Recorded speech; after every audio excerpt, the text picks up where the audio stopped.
Hello नमस्कार दोस्तों, स्वागत है आप सभी का नर्सिंग नॉलेज के यूट्यूब चैनल पर। तो आज के इस वीडियो के माध्यम से मैं आप सभी को सेल के बारे में बताना चाहता हूँ। तो सेल क्या होती है? हमारे बॉडी की स्ट्रक्चर एंड फंक्शनल यूनिट होती है।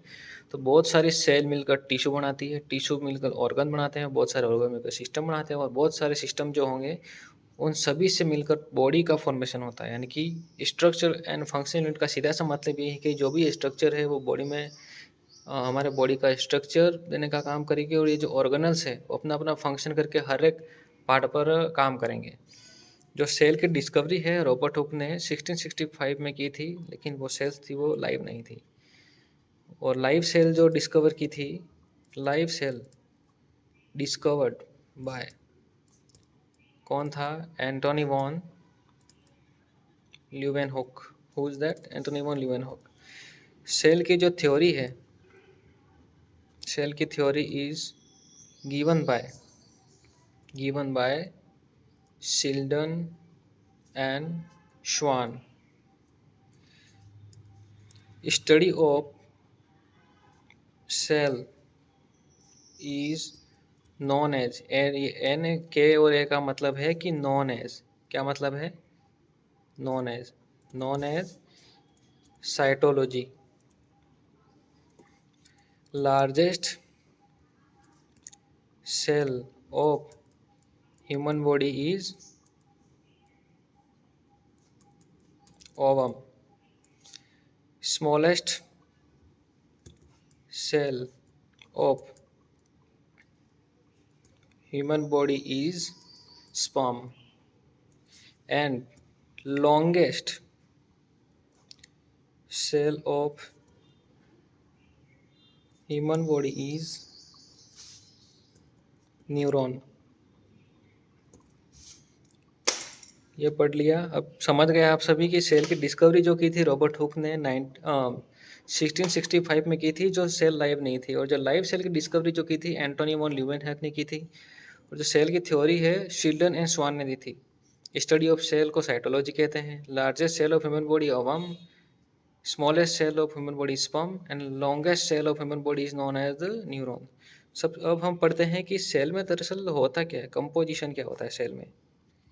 सेल के कंपोजिशन में सबसे पहले हम पढ़ेंगे साइटोप्लाज्म। अब ये साइटोप्लाज्म क्या होता है? साइटोप्लाज्म जो होता है वो दो चीज़ों से form, it is formed by cell organelles and cytosol. Cytosol और सेल ऑर्गेनल से मिलके साइटोप्लाज्म बनता है। अब सेकंड जो कंपोजिशन जो होता है उसको बोलते हैं साइटोसोल। साइटोसोल कुछ नहीं है, सेल के अंदर जो लिक्विड है, cell liquid found in inner side that consist some organelles that found in the cell। समझ गए? इसके बाद में जो थर्ड कंपोजिशन जो आता है सेल ऑर्गेनेल्स। अब सेल ऑर्गेनेल्स तो आप जानते ही हैं कि सेल ऑर्गेनेल्स होते हैं क्या है, जैसे कि माइटोकॉन्ड्रिया है, गोल्जी apparatus है, एंडोप्लाज्मिक रेटिकुलम है, राइबोसोम है। अब हम जानेंगे कि सेल ऑर्गेनेल्स क्या होता है। सेल ऑर्गेनल्स क्या क्या होते हैं? सबसे पहले हम पढ़ते हैं माइटोकॉन्ड्रिया। माइटोकॉन्ड्रिया इसका दूसरा नाम है power house of cell. Power house of cell इसलिए बोलते हैं इसको क्योंकि ये एटीपी फॉर्मेशन करने का काम करता है। आरआरबी का एक क्वेश्चन है जिसमें ये बताया गया है कि oxidative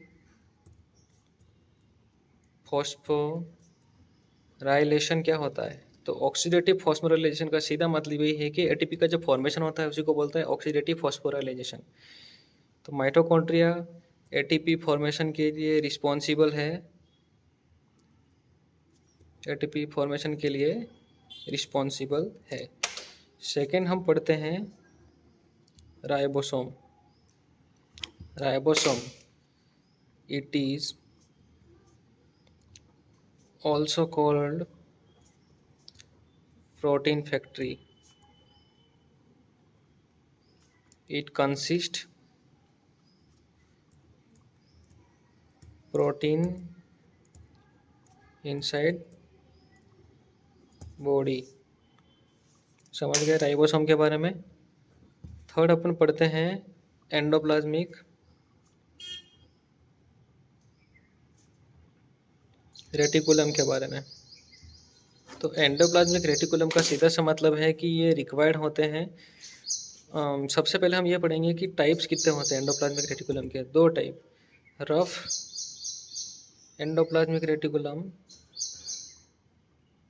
rough endoplasmic reticulum. Rough endoplasmic reticulum का सीधा सा मतलब ये है कि जब ribosome attach to the endoplasmic reticulum, so it called rough endoplasmic reticulum. ये हम शॉर्ट फॉर्म लिख रहा हूँ तो आप समझ जाइएगा। ये responsible for protein synthesis. Protein synthesis का जो काम होता है वो राइबोसोम का होता है।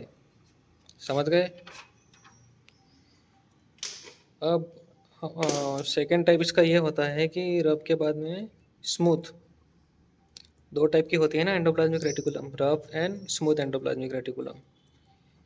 स्मूथ एंडोप्लाज्मिक रेटिकुलम का सीधा मतलब यही है, when ribosome is not attached to the endoplasmic reticulum, so it called smooth endoplasmic reticulum. It is responsible for lipid synthesis। Lipid synthesis के लिए रिस्पॉन्सिबल होती है। अब हम दूसरा पढ़ते हैं कि एक ऑर्गन हो गया माइटोकॉन्ड्रिया, सेकंड हो गया राइबोसोम, थर्ड हो गया एंडोप्लाज्मिक रेटिकुलम। इसमें भी दो हैं, rough and smooth endoplasmic reticulum. चौथी जो सेल ऑर्गेनल जो होती है उसको बोलते हैं हम गोल्जी एपरेटस। गोल्जी एपरेटस कुछ नहीं है, गोल्जी एपरेटस का मतलब ये है कि जो ये एक सेल ऑर्गेनल्स है, ये एक सेल ऑर्गेनल है that secrete protein outside the cell को सेल में जो प्रोटीन होता है वो हमारे आउटसाइड में रहता है। फिफ्थ सेल ऑर्गेनल है सेल मेम्ब्रेन। सेल मेम्ब्रेन का जो फंक्शन है, सीधा सा फंक्शन ये है कि ये फॉस्फोलिपिड लेयर होती है। फॉस्फोलिपिड यानी कि ये लिपिड की लेयर बनी होती है, फॉस्फेट और लिपिड की, जो सेल ऑर्गेनल्स को प्रोटेक्ट करती है। प्रोटेक्टिंग लेयर, आप सीधे साहित्य समझिए कि प्रोटेक्टिंग लेयर है ये, सेल ऑर्गेनल्स को बाहर नहीं जाने देती। सेल डिवीजन का सीधा सा मतलब यही है कि जो सेल की जो पेरेंट्रल सेल होती है, पेरेंट्रल सेल जो होती है वो दो डॉटर सेल में डिवाइड हो जाती है। किस में? दो डॉटर सेल में डिवाइड हो जाती है। यानी कि एक सेल है तो एक सेल से एक तो ये बनेगी और एक ये बनेगी। इतना समझ गए। अब हम पढ़ते हैं कि सेल डिवीजन का टाइम कितना होता है। सेल डिवीजन का जो सबसे पहले ये जान लेते हैं कि सेल डिवीजन होता कितने टाइम तक है, मतलब समय क्या है सेल डिवीजन होने का। सेल डिवीजन जो होता है उसको पूरा होने में 24 आवर्स लगते हैं। इसकी टोटल दो स्टेज होती हैं, यानी कि दो टाइप होते हैं। सबसे पहला माइटोसिस सेकंड है मियोसिस। माइटोसिस जो होता है वो टोटल 6 प्रकार का होता है। इंटरफेज, प्रोफेज, थर्ड है मेटाफेज, फोर्थ है एनाफेज, फिफ्थ है टीलोफेज,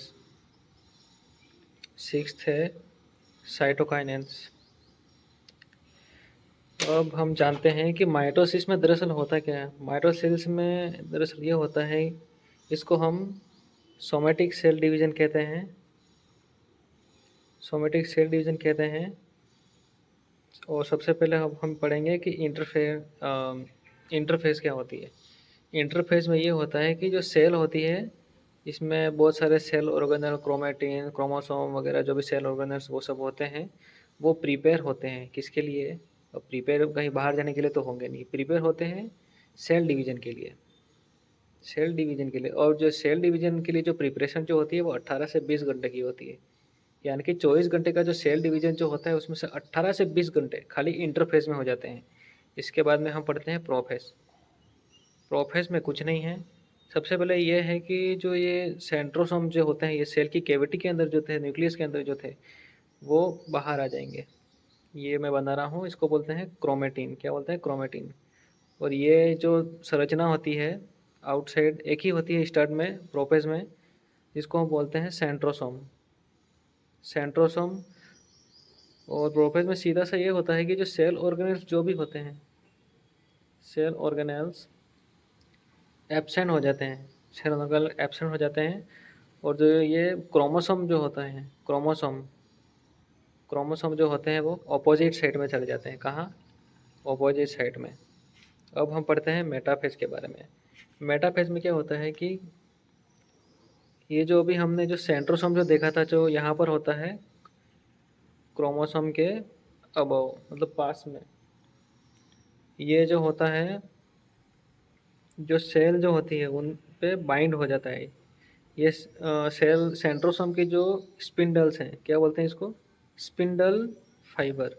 स्पिंडल फाइबर इसके जो सेंट्रोसोम होता है वहाँ पर बाइंड हो जाता है। इसके बाद में अपन पढ़ते हैं एनाफेज। अब एनाफेज में क्या होता है कि ये हमारी सेल है। अब ये जो हमारे अंदर जो क्रोमोसोम जो होते हैं, और समझने के लिए मैं थोड़ा और अच्छा बना देता हूँ कि इसके अंदर जो ये क्रोमोसोम जो होते हैं, अब यहाँ पर एक सेंट्रोसोम यहाँ पर हो जाएगा और यहाँ पर एक सेंट्रोसोम हो जाएगा। इसमें जो क्रोमेटिन फाइबर है वो अटैच हो जाते हैं और दोनों सेलों को एक दूसरे से अलग कर देते हैं। ये हो गया। इंटरफेज में ध्यान रखिए दोस्तों कि ये प्रिपेयर होती है सेल डिवीजन के लिए। प्रोफेज में क्या होता है कि सेल ऑर्गेनल सारे एब्सेंट हो जाते हैं और सेंट्रोजम अपोजिट साइड में हो जाते हैं, क्रोमेटिन आ जाता है। मेटाफेज में क्या होता है, क्रोमेटिन के स्पिंडल फाइबर्स ये जो होते हैं, स्पिंडल फाइबर जो होते हैं वो अटैच हो जाते हैं क्रोमोसोम पे। एनाफेज में यूँ होता है कि जो स्पिंडल फाइबर्स होते हैं क्रोमोसोम पे जो अटैच हुए थे वो अपोजिट साइड में चले जाते हैं, यानी कि अलग अलग हो जाते हैं। अब टीलोफेज में क्या होता है कि जो टीलोफेज जो होती है, इसमें जो सेल हैं उसमें जो क्रोमोसोम है वो जो क्रोमेटिन फाइबर से कम्प्लीटली जो अटैच हैं वो इन दोनों को अलग कर देते हैं। जो क्रोमेटिन फाइबर्स, ये जो सेल सेंट्रोसोम जो होता है उसको अलग कराने के बाद में स्पिंडल फाइबर जो पहले यहाँ पर डेवलप हुए थे, स्पिंडल फाइबर्स, उसको एब्सेंट कर देता है, यानी कि ऑटोमेटिकली डीजनरेट हो जाते हैं। डीजनरेट हो जाएंगे तो जो क्रोमोसोम जो होंगे, ये जो क्रोमोसोम है अलग अलग हो जाएंगे, फ्री हो जाएंगे और अपोजिट साइड में रहेंगे। लास्ट में जो स्टेप जो होती है, फेज आती है, उसको बोलते हैं साइटोकाइनेंस। साइटोकाइनेंस में कुछ नहीं है कि जो सेल में जो ये क्रोमोसोम जो बने थे, पहले तो एक सेल में बने थे, लेकिन ये जो दोनों सेल हैं वो धीरे धीरे अलग होने लगती है। अलग होने के बाद में इसमें सेल ऑर्गेनेल का फॉर्मेशन होने लगता है। क्या होता है? सेल ऑर्गेनेल का फॉर्मेशन। जो हमने सेकेंड वाली जो फ्रेज बनी थी, फेज जो पड़ी थी, प्रोफेज। प्रोफेज में क्या होता है कि जो सेल ऑर्गेनेल है वो उसमें एब्सेंट हो रहे थे और इसमें जो लास्ट स्टेप से जो साइटोकाइनेज की स्टेप होती है उसमें सेल ऑर्गेनेल का फॉर्मेशन होता है।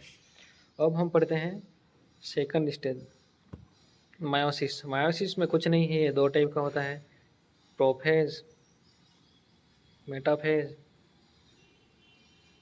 Anaphase, telophase. ये फर्स्ट, सब में फर्स्ट फर्स्ट होगा, और जो दूसरा टाइप है उसमें prophase second, metaphase second, anaphase second और टीलोफेज सेकेंड। कुछ नहीं है दोस्तों, सीधा सा मतलब ये है कि जो हमने जो पहले पढ़ रखा है प्रोफेज, मेटाफेज, एनाफेज, टीलोफेज, वो तो होगा ही, बट खाली मायोसिस में इतना डिफरेंशिएशन है कि उसमें जो क्रोमोसोम जो बन रहे थे इस टाइप से बन रहे थे, लेकिन इसमें जो होगा सेल के अंदर जो क्रोमोसोम है वो डिवाइडेड होंगे इस स्ट्रक्चर में, यानी कि 1 से 2, 2 से 2, इस तरह। समझ रहे हैं? ये दोनों अलग हो जाएगी, इसके बाद में इससे भी एक अलग बनेगा स्ट्रक्चर, वापस इसका सेल डिवीजन होगा, अलग बनेगा। तो ये सेल डिवीजन पढ़ा था, और लास्ट में अब हम सभी चीज़ों को ब्रीफली डिस्क्राइब कर देता हूँ कि आज की वीडियो में हमने पढ़ा है कि सेल क्या होती है, स्ट्रक्चरल फंक्शनल यूनिट होती है, किसने डिस्कवर की थी, लाइव किसने डिस्कवर की, डेल किसने की, थ्योरी किसने दी थी, शेल्डन स्वान ने दी थी, स्टडी जो होती है सेल की उसको क्या बोलते हैं, लार्जेस्ट सेल ह्यूमन बॉडी की कौन सी है, स्मॉलेस्ट सेल कौन सी है, लॉन्गेस्ट सेल कौन सी है। इसके बाद में सेल कंपोजिशन में हमने पढ़ा साइटोप्लाज्म, साइटोसोल, सेल ऑर्गेनेल्स के बारे में। जो सेकेंड है वो हम देखते हैं कि सेल ऑर्गेनेल्स क्या होता है, जिसमें हमने माइटोकॉन्ड्रिया पढ़ा था जिसको पावर ऑफ चेयर बोलते हैं। राइबोसोम के बारे में पढ़ा था, इसमें प्रोटीन फैक्ट्री जिसको कहा जाता है और प्रोटीन जिसके अंदर होता है। एंडोप्लाज्मिक रेटिकुलम में हमने दो चीज़ें पढ़ी, रफ एंडोप्लाज्मिक रेटिकुलम है, smooth endoplasmic reticulum. Rough endoplasmic reticulum का सीधा सा मतलब ये है कि जो राइबोसोम है एंडोप्लाज्मिक रेटिकुलम पर अगर अटैच हो जाते हैं तो उसको बोलेंगे रफ एंडोप्लाज्मिक रेटिकुलम, जो प्रोटीन सिंथेसिस के लिए रिस्पॉन्सिबल होंगे। और स्मूथ एंडोप्लाज्मिक रेटिकुलम का सीधा सा मतलब ये है कि जो राइबोसोम जो होते हैं अगर इस पर अटैच नहीं होते हैं तो इसको बोलते हैं स्मूथ एंडोप्लाज्मिक रेटिकुलम, और जो लिपिड सिंथेसिस के लिए जिम्मेदार होते हैं। और लास्ट सेल ऑर्गेनेल्स में हमने पढ़ा था गोल्जी एपरेटस, जो सेल ऑर्गेनेल्स में प्रोटीन का जो सिंथेसिस करने का काम करता है। और सेल मेम्ब्रेन जो होती है बायोफॉस्फेट फॉस्फोलिपिड लेयर होती है जो प्रोटेक्ट करती है ऑर्गन को। फिर हमने पढ़ा था सेल डिवीजन। सेल डिवीजन क्या होता है, पेरेंटल सेल से दो डॉटर सेल बनती है। सेल डिवीजन में हमने पढ़ लिया interphase, prophase, metaphase, anaphase, telophase, cytokinesis. Meiosis में भी हमने पढ़ लिया प्रोफेज, मेटाफेज, एनाफेज, टीलोफेज। सीधा सा मतलब ये है कि इसमें हर एक चीज़ 2 बार होगी। इसके फर्स्ट हुआ, सेकेंड, सेकेंड, सेकेंड और सेकेंड। एक चीज़ दोस्तों ध्यान रखिएगा, जो माइटोसिस जो होता है इसमें ओवम, स्पर्म और न्यूरॉन का सेल डिवीजन नहीं होगा, सेल डिवीजन नहीं होता। स्पर्म और ओवम को अगर अपन एक साथ में कहना चाहे तो जर्म सेल्स कह सकते हैं। तो आज की क्लास हम यहीं पे समाप्त करते हैं।